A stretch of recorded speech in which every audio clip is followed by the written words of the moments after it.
Hi there, I'm Katie and welcome to the NTU Podcast, the place to find out about all things to do with NTU, the application process and just life as a student in Nottingham. Today, the podcast episode is all about accommodation, so where our students will live, what is on offer and how our students can go on about booking accommodation for the next year. So today, I've got an amazing panel with me today just to discuss everything accommodation, everything there is to know. Tom, would you mind introducing yourself? Hi guys, I'm Tom. I'm an accommodation advisor, so that just basically means I'm there to support students through all of the accommodation process from the start of booking until you kind of leave accommodation. So I can give a little bit of insight into what accommodation is like from the technical side of things. Yeah, you're our accommodation guru today. You're giving us the behind the scenes knowledge of it all. Yeah, Amazing. Yeah, indeed. I was an assistant and I'm now an advisor. So nice. So we've got the full work. We've got everything we need today. I know accommodation inside and out. Amazing. Well, glad to have you here and glad to hear you answering some of our questions that we've got today. Riya, would you mind introducing yourself today? Yeah, my name is Riya. I'm a final year sports science and management student. I'm an international student as well. I'm just here to give insight into my personal experiences living on campus and just how student life was. And so, as I said, my name's Katie and I am an NTU alumni. I graduated 5 years ago, so therefore was doing the accommodation booking process 10 years ago. If I can believe that. I can't believe sometimes I have to pitch, but time has gone very, very quick. So I'm looking forward to having my knowledge updated today and just finding out a little bit more about your two both experiences and knowledge about NTU accommodation. So first off, I just want to start out at the very beginning and just talk about what is accommodation and what is accommodation at NTU for students. So Tom, if you wouldn't mind just talking through a few of the different options that our students can live in their first year at NTU and what those options look like. Sure, I'd love to. So the great thing about accommodation in Nottingham is that there is so much choice and availability. So at NTU, we have accommodation that we run in partnership with a company called UPP. So on City Campus, we have 10 accommodation option choices. At Clifton, we've got 3, and then Brackenhurst, we also have 2 accommodation options as well. But then beyond that, there's so much availability and option and choice for you with private accommodation, both PBSA, so that's purpose-built student accommodation, and HMOs as well. So that's kind of just like private rentals that you do in a house share.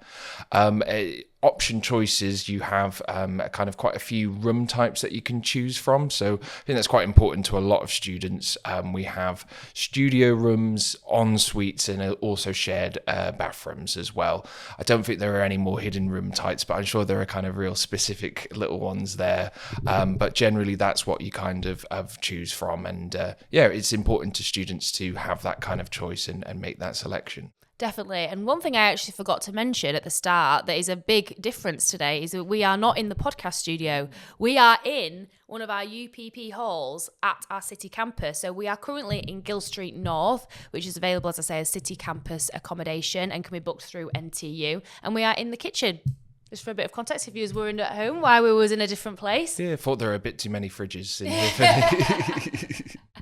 Yeah, we brought the podcast studio to the accommodation just so we can really get into the accommodation feel when we're filming this episode.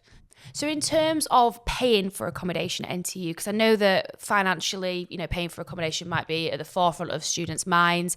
What kind of information can you give our students on how they'll be paying for it and what kind of options are available at NTU? Sure thing. So the first thing to say for NTU accommodation, so that's anything that NTU run or run with partnership with UPP, we try and keep it very simple. So there are 3 termly payments that you make. The payments are scheduled to land just after your student finance comes through to make payments as kind of easy and simple as possible.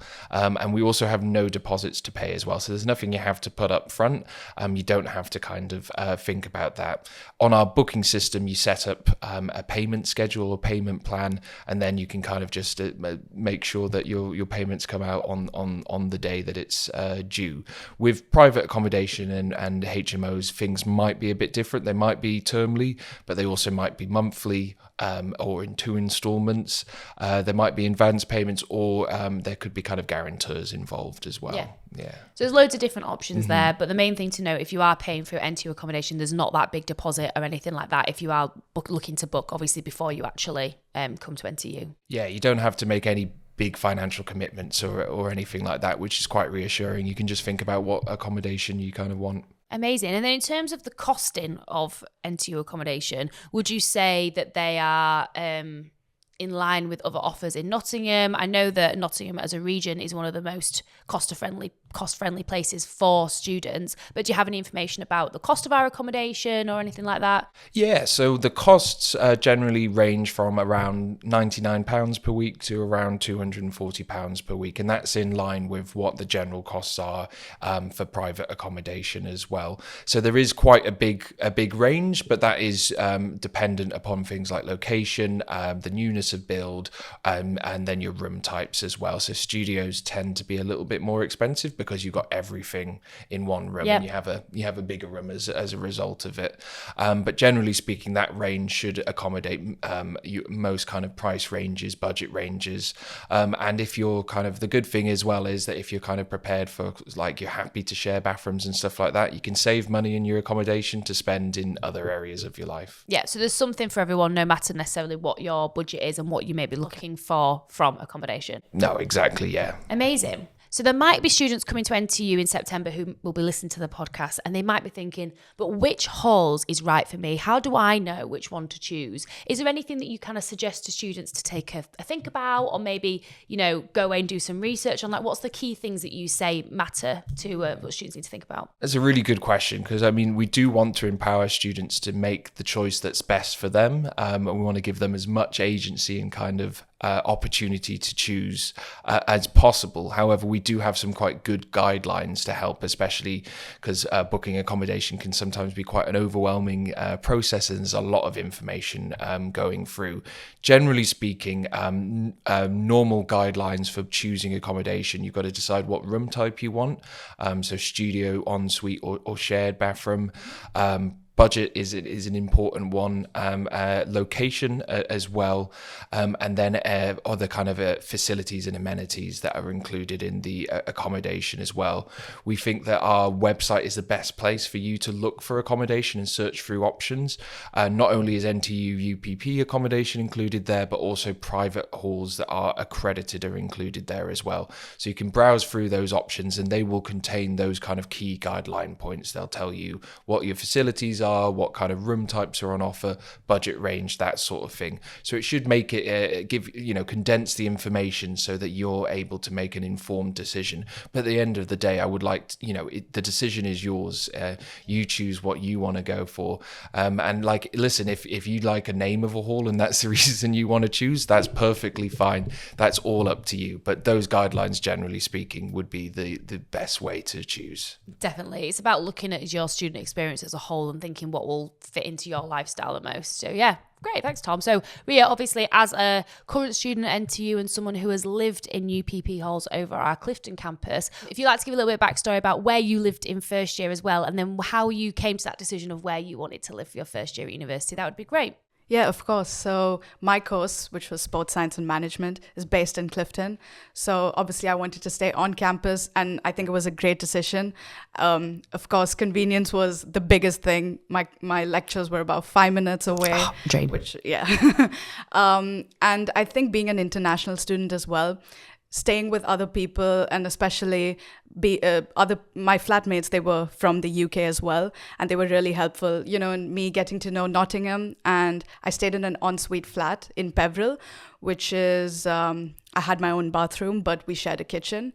So there were 6 other people, and it was honestly great. And I think when I was booking, I went on the NTU website, and I was just seeing what options were available. And at the time, I didn't mind sharing a kitchen, but I think I preferred having my own bathroom, and the ensuite option was perfect for that. And that's what I chose. Yeah. Nice. I think, like you say, looking at your flat size as well is really something to consider. Some of the some flats you can have up to 10 people in there. Sometimes it's more 3 or 4. So maybe it's looking at what kind of experience you want to have in the flat. Are you really wanting to meet loads of new people? Are you somebody that prefers your own space and doesn't want to share a kitchen with more than 7 people? It's a lot of things to take into account. But I really like that example of you had people there to kind of help you navigate your new life at university. I think that's really nice, because everyone's in the same boat at the end of the day, aren't they? Like, we're all experiencing it together. So having those people together to be able to do that is really nice. Oh, what a lovely That's really nice, Riya. One thing I always try and tell people to think about as well as, I mean, obviously it was a long time ago since I was living in first year halls. However, but thinking about if you want to have a part-time job, what access do you have to other places that might employ students? So I actually worked in a retail store. So where I lived in first year, I lived in a private hall. So it just meant that my walk to work would have been a lot quicker than it would have been if I was living in something that might have been off campus. So it's just something to think about for the listeners if they are thinking about having a part-time job, if you have a certain company in mind, if it's somewhere that you currently work, maybe just have a think about the location of that store and how that would relate to you walking to work, because it saved me a lot of time and I was really grateful for that. So it's just always a little bit of information I like to give people in case that's something they're thinking about. Could I just add? Of course, yeah. this is Fantastic. a to and a fro podcast. Lovely, yeah. Just on the points that Riya said and mentioned about flat sizes and stuff like that, it's really important to mention that our website empowers you to find that information. So when you're actually going through the booking process itself, it's kind of like booking cinema tickets, and you get to see information about every flat that you book, because Peveril has the advantage all flats are flats of 6, but there are some halls like Gill Street North that we're in right now where flat sizes vary, and you'll be able to find your flat size when you book. So if you'll be able to book a specific room, and you'll find the flat size in that, you'll find the your position of your room in location to things like the kitchen and the stairwell. You'll have a little description of the view outside. It's not it's not super detailed and poetic. It's not like a sunset like sea view balcony. It's very to the point, but it's there to give you all those options and choices, which kind of Riya, you were mentioning. Those are the things that are important, just to make that kind of just a little bit more empowered and understand what you're booking. Yeah, and I think it's really great that when you come into university, first year is just a great chance to see what type of living preferences you'd like. And agreed. Yeah, and I think when you come into first year, I would definitely recommend living with other people, because then it's a great icebreaker. You meet new people, you make friends, and if you don't like it, then that's fine. Then I think you can tell yourself, okay, I know what to do for next year. It's just 1 year, like you're saying. It's about putting yourself out there and making as much friends as possible, getting yourself really like stuck into NTU life, and living with other people is a way to do that. So yeah. Oh, what great answers, guys. So we've spoken about the different types of accommodation. We've spoken about what to look for when you're choosing your accommodation. But I think quite a lot of our listeners would be interested, of you or watchers, depending on how you are watching this podcast, is what actually is included in UPP halls at NTU, for example. So we get a lot of questions sometimes talking about, do we have laundry? Do we have access to Wi-Fi? What kind of things do we actually get when you're booking UPP halls through NTU? Tom, would you mind giving us a bit of an overview of what stuff that's included? Yeah, I would love to. So in your rent, there are a lot of things included. All kind of pretty much all bills, electricity, water, your Wi-Fi, and also some basic content insurance. That's all included in your bills. So you don't have to worry about booking anything kind of or doing anything separate to your rent. It's kind of covered, and it's a really nice. I found it myself as a nice transition from home to uni, not to have to think of all the additional things as well. In terms of what you have in your room, kind of the basics are provided, kitchen as well. So all the white goods and kind of things like that are included, but things like that you would use for your own personal use, like cutlery, pots and pans, bed sheets, that sort of thing. That's something that you have to bring. So you'd have things like a vacuum cleaner, but things like coat hangers you wouldn't have, but those are the things that are included. On washing machines as well, there are laundrettes in every single hall. You do have to pay for them, so they're provided by a third party, and it's just I think they're about £1 to £2 per wash, so they're very economical. I know my local laundrette's about £9 now for a big wash, so it's outrageous, so you've got an economical kind of laundrette that you can go to as well. I think that's everything that's included, apart from just some wonderful students as well. One thing to note about the laundry thing as well, that's something that we do actually get quite a few questions on, surprisingly, on social, is you can top up your laundry thing by card. Because some laundrettes you have to use coins, but people don't necessarily have cash anymore. But yeah, it's all top-up service, isn't it? Very convenient. It's very, very convenient. Mum, please, can you put a tenner on my laundry? I need to wash my bed sheets. Yeah, here you go. Easy peasy. Just in terms of security, so is there a number that people can call if they're in the halls in the evening? Is there receptions? What kind of things do we offer as part of the UPP package? Yeah, so we have really good security at NTU UPP. So we've got 24/7 CCTV cameras. We also have our in-residence wardens. So those are NTU staff that live in halls that can always be reached throughout. Any time in the night. This kind of holistic sort of security kind of it extends to maintenance and stuff like that. So if you have kind of anything breaks during the night, you can go to reception and halls.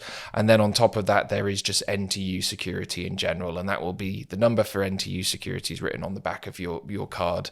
But that's kind of there's so there is a lot of kind of staff that will be there to kind of help you in situations. Although hopefully that wouldn't happen. Amazing. So Riya, just thinking about what you get included in flats, how did you sort of use your kitchen and communal areas? Do you use it regularly when you lived in your halls? Were you kind of having flat night dinners together? Like, was it something that you really found useful? Yeah, definitely. I think in the beginning we really were, we had time to get along, but as the year went on, I think we just had our deadlines. But at the beginning, it was really great. So Clifton, they do quiz nights. So as a flat. Yeah, I think it's £5 a team, so we just put £1 each and we went for a quiz night. We came last, but... It's the taking part that counts, Riya. Yeah, and I think in terms of, sharing communal spaces, I think it's really important to make sure that everyone's on the same page in terms of cleanliness, responsibilities, because it could cause arguments. So, and it's where you're living, and it's really important to be mindful of each other and yourself. So what we did was we kind of made a rota on who would take the bins out that week, who would clean the kitchen that week. And obviously we would clean up after ourselves so that it would just make everyone's life easier. And it did work out as long as we just stick to the rota. Well, this flat that we're in right now is very clean. And I have to say, this is really, really well kept. I think they definitely have some sort of rota in here as well, which is a great idea. Like you say, keep it fair, keep it spread out. But it might be the first time that people are having to clean up after themselves, or necessarily not have that sort of parental figure there, just kind of like nudging them to do things. So it is that development of going from being at home to then living on your own for the first time. So yeah. I'll be very honest. When I first moved in, I was a bit clueless. I know I'm throwing myself under the bus here. I was so bad. I didn't realise you couldn't cook chicken from frozen. Really? Oh, yeah. I don't want to. We're in this together. Don't worry. But I was clueless, and I spoke to a couple of my friends, and they were really nice to say, "Oh, this is what you're supposed to do."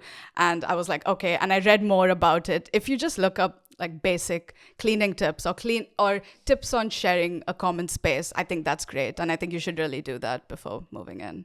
Yeah, I had absolutely no idea before I came to university. No, do not throw yourself under at all. I didn't really know the right way to even like wash up, because we had a dishwasher. So it's very much like just making sure that you're even just asking your flatmates, asking any information like that, they'll be happy to help, because at the end of the day, you're keeping their house clean as well. I think you can flip it. It's just a great learning opportunity, isn't it? And it's a great way to kind of go into kind of independent living with a support network of your peers who can kind of help you out. I definitely was in the same boat as everyone, although not quite as bad. We had one student who put in a pizza with like the cling film still on. That's not good. Yeah, so it's a learning curve for everyone, and you learn good communication skills as well. Exactly, yeah. Having those conversations can sometimes be a little bit difficult, but it's all about developing you as a good flatmate and therefore as an adult as well. Yeah. I don't think anyone would shame you for not knowing. I think if you do ask your flatmates, they'd be like, "Oh, this is how you do it." So I think you shouldn't be afraid to ask if you're in doubt. So just as another note, Tom, is accommodation available for those students that may have additional needs or disabilities? Yeah, so there is NTU accommodation. We really want to strive for accommodation for all and be inclusive to everyone that comes to NTU and studies there. So on our through our booking system, we have a little section where you can put any kind of additional needs that you require.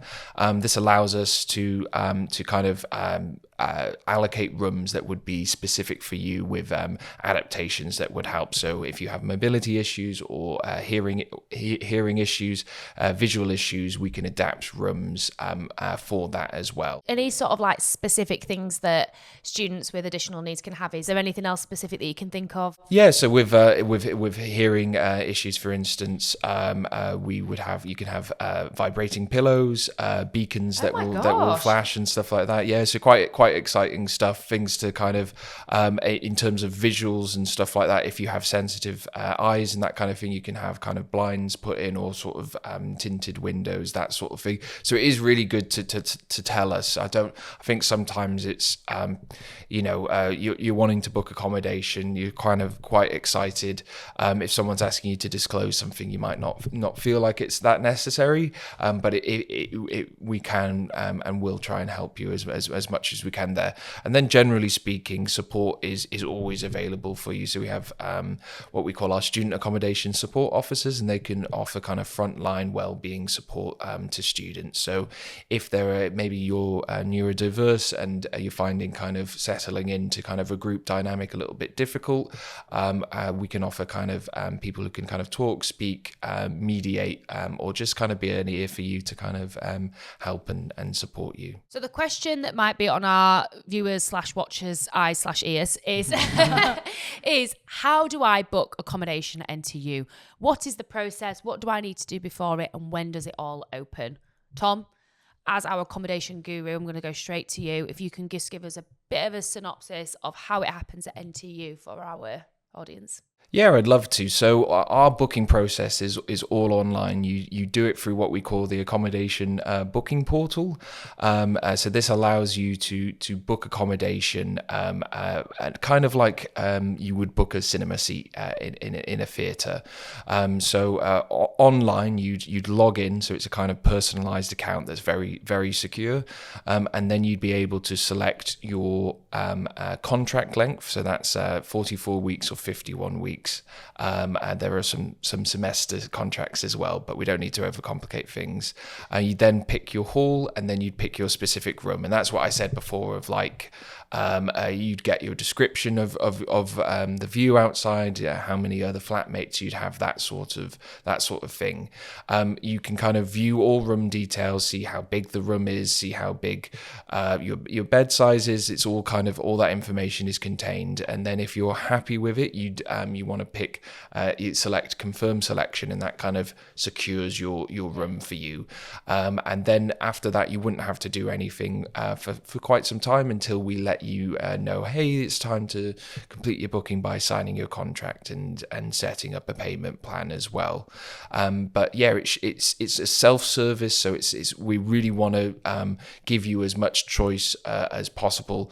Other kind of universities go on like allocation systems, which we find can be quite messy, doesn't allow people necessarily to get what they want or go through the process themselves, and it doesn't allow you to engage with your accommodation as well. You kind of just put some things on a list and then don't think about it anymore. This way you can kind of really choose what you want, and it hopefully will allow you to feel like you've made a really informed decision when you're booking. If anything does, any issues do come up, or you're kind of a bit worried or anything like that, you can always give us a call or send us an email, and we'll be happy to help out and guide you through the process as well. And do you recommend being ready to book your accommodation when it opens? So it is a self-service, so first come, first serve basis. However, we do normally open quite early in the year. So while we'd say as soon as you can book, we would recommend you book, the pressure isn't as intense as if we opened our accommodation later on in the year when most people have kind of finalised and made their decision. So yeah, it's really the advice we give is, while we would say there isn't too much pressure to kind of don't stress or anything like that about it. Once you have come to a decision, and it's an important decision, once you've decided, hey, NTU's this the university for me, then you go and kind of book accommodation and get that sorted. If you've got a particular accommodation in mind, don't dilly-dally, be there when the accommodation opens. Yeah, that's correct. Yeah. Okay. If you definitely have something that you really want and your heart is set on it, the best advice we can give is to be as quick and efficient as possible. Yeah. And what do students need to do before they can book accommodation? Am I right in thinking that they have to have a firmed offer from us, or is that? That is correct. Yeah. So we require you to have a NTU as your firm choice in order for you to be able to book. And the process after that is once NTU is your firm choice, you'll be given your student ID number, and you can use this student ID number to make a password. Once you've created this password, you can log into the accommodation portal. So don't worry. I know that sounds a little bit complicated, but all the instructions are on the homepage of the accommodation portal. I should say the easiest way to access that portal is I always just type in NTU accommodation booking portal into Google. It's the first result that comes up. I click on it, and then it will take you to the home page with all the instructions on how to book. And we do try and put all the messages possible, kind of like go live dates for the coming up years and that sort of thing as well. Yeah. And do you have a roundabout time of when they go live every year? It can vary, but normally it's around February time where we open accommodation. But all of this information will be provided on our accommodation website, so NTU Accommodation. Obviously, there's a lot of information about how to book accommodation, but how can students view our accommodation? So one way that people can view our accommodation is at our open days. We always have show flats open, and it's a really great way to kind of even speak to students sometimes of who's living in the halls, see them, how students have decorated them is always a really nice touch. But obviously, Riya, as an international student, seeing them in person might have been a bit difficult for you. So how did you go about identifying which hall you wanted and therefore, also seeing them as well? I think the NTU website had so much description about the accommodation. I think it was really helpful because I'm looking through a screen. Obviously, I can't go there and see it. And they had the 360 tool as well, which I could see the room, the bathroom, the kitchen, and each amenity that was included was listed. It was so clear, so it just made my decision very easy. Yeah, perfect. And we also have a little plug. Loads of accommodation content on the social media channels. If you wanted to take a look at any of the students listening, wanted to have a little look around, it's a great way to kind of just see them in a bite-sized form as well. So yeah, plenty of content and plenty of options there if you aren't able to see us in person. But if you can, I really recommend that to come to our open days. Yeah, open days are fantastic opportunities. All of our halls are open, so you can kind of go through them. They're done in a self-guided tour, so you don't need to book appointments for them. They're open for the entire open day, and then NTU hall staff are there as well to kind of answer all your questions. I should say as well that we also can facilitate just tours outside of open days as well. We just say get in touch with us, and we try and with a time and a date, and we'd kind of arrange that with the halls that you want to view. So it's always kind of possible to have a little view of accommodation as well, even if you don't make open days. Perfect. Yeah. There's so many options to come and see our halls. Brilliant. Thank you both. So obviously we mentioned about accepting a firm offer with us. What about if we have some students have us as their insurance choice? How does that kind of stand with them getting accommodation? Yeah, so the great thing for insurance students or students that are coming through clearing in general is that we have an accommodation guarantee for all new students. So you would still be guaranteed accommodation. It's just you have to do it a little bit later in the year. That would be essentially when NTU is the university that you're going to. So after results day, that's the time when insurance and clearing students can book accommodation. But we still guarantee accommodation for all first year We students. do indeed. Amazing. Yeah. So far we've covered all about different types of accommodation, what to think about when booking, how to book. But I think it'd be quite interesting, Riya, to hear about your sort of student experience of living in NTU halls. What maybe you tips you would give to students that are going into student accommodation next year. What would you bring with you and things like that? So if you wouldn't mind just letting us know, how did you kind of make yourself feel at home in your student accommodation in first year? Yeah, I think that's a great question because I'm assuming that this is probably most people's first time away from home. And it's really important that you create a comfortable environment because you'd be focusing on university and your social life as well. and just bringing little things from homes. What I used to do is my mom, she used to send me packages of just snacks, and it used to just make me feel at home. And I guess just certain things that remind you of home. And I used to have just my laptop wallpaper of me and my family back home. So just seeing that, just little things, but I guess remembering that you're here for a reason and you're going to see them very soon. And I think that just really got me through it. Yeah. And in terms of like decoration for your room, is there anything that you would say really made a difference to your room that you would advise students to bring or to purchase when they're in Nottingham? Maybe like a nice cushion or a throw or anything like that? Yeah, I actually had a really nice pink throw. Nice. And it was very, very helpful, especially, when it's not too cold, but it's not entirely warm either. And I guess you can get a few pictures that you could put on your table. I think that's really helpful, just seeing it, and obviously you would make it as if it's your room back home. I would say one of my pieces of advice to students is don't bring a lot at first. You can buy things in Nottingham.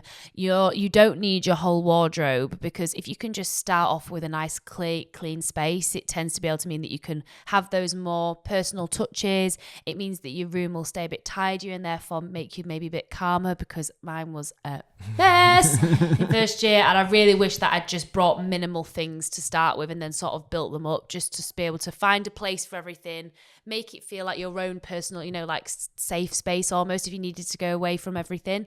But yeah, I always just say bring minimal stuff is my tip. I agree. And I think when you first come in, this is actually your chance. You have an empty room. You can do whatever you want with it.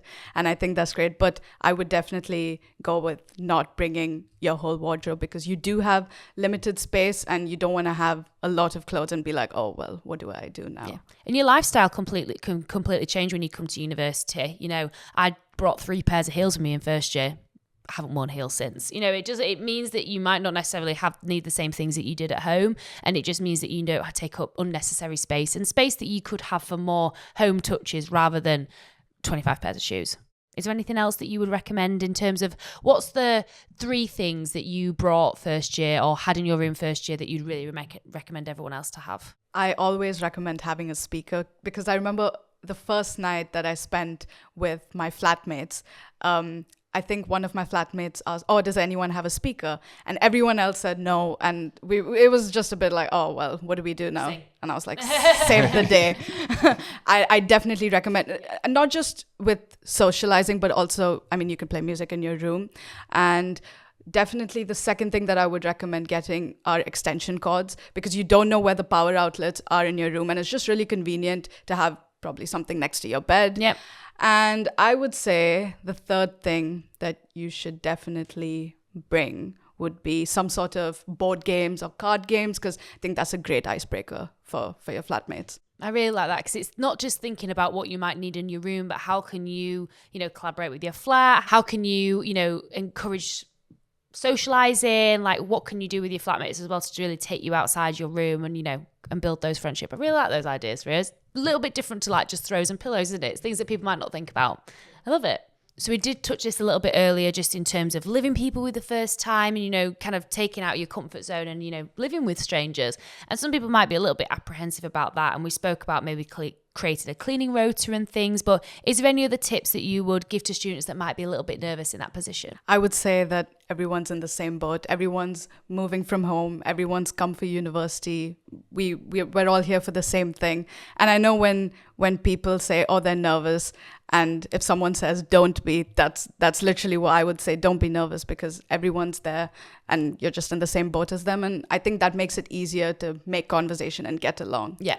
Agreed. Everybody's there for the same reason. Everybody's a little bit nervous and wanting to make friends. And yeah, it's just nice to always remind yourself of that when you are feeling a bit nervous. Just to also kind of, answer this, because it might be some questions in someone's head at the minute. If somebody really didn't get on with their flatmates and it really wasn't something where they were necessarily connecting to the people that they had been put with, is there opportunity for students to potentially move flats once they get here? Yeah, there are opportunities for that. Sometimes it does happen where there's just not compatibility. We try and make sure that kind of students are with people in their same age range and that there's a balance of gender, but we don't do any kind of psychological tests or anything like that to see How tired are you? Yeah. So sometimes people with different compatible lifestyles can end up together, and we do allow you to swap rooms. So it's something where there is a self-service room swap on our accommodation portal as well, where you can swap with other students. But there's also, you can kind of speak to us or our student accommodation support officers as well. But I would say that sometimes, these things can be mediated as well. So our student support accommodation support officers, especially with something like cleanliness or something like that, they can kind of help to instill a rota. I know you guys came to it on your own accord, which is fantastic. I would have never thought of that as an 18-year-old, but there are options. So don't worry about it. Don't get worried if you feel like, there's no way out. There are kind of options, and we'd explore them with you. Perfect. Thanks so much for that, Tom. So that brings us to the end of our podcast episode. So thank you to everybody that has been watching or listening. We hope that this has given you some information about NTU accommodation. It's just given you some more answers to things that you might have had in the back of your head or maybe hadn't even thought about yet. So yeah, we've spoken about what to go into when you choose an accommodation, what different accommodations are available, even how to make a cleaning rota, which I think I might even take that to my home and install that. So yeah, really, really useful information, both of you. So thanks so much for joining us today. If there is any more information that you're listening to or watching this video and you want to find out more, you can head to ntu.ac.uk/accommodation for more information. So thank you, Tom and Riya, for joining me today. It's been really great to have you here.